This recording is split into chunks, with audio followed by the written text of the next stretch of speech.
যে আজকে সেই ফ্যাসিস্ট মহিলা বিদেশে বসে এতটুকু অনুশোচনা নেই, সমানই বাংলাদেশকে আরো অস্থিতিশীল করার চেষ্টা করছেন।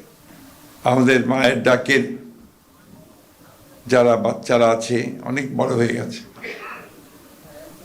আমি ছোট্ট ছোট্ট দেখেছি।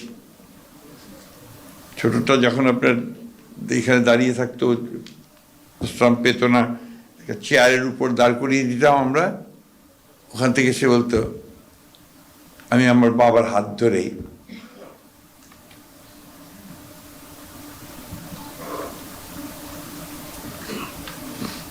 স্কুলে যেতে চাই। আমি খুব দুঃখিত, আমি এমনিতেই একটু আমার একটু ইমোশনাল, কিন্তু এই বিষয়গুলো আমি বলতে পারি না। আমাদেরকে যেন কখনো এই ধরনের বাচ্চাদের কথা শুনতে না হয়, ভবিষ্যতে আমরা যেন কখনো এই ধরনের কোনো পরিস্থিতি না পড়ি যেখানে আমার এই শিশুরা বলবে যে আমার বাবাকে হাত ধরে আমি স্কুলে যেতে চাই। কি ভয়াবহ! সবচেয়ে খারাপ লাগে কোথায় জানেন?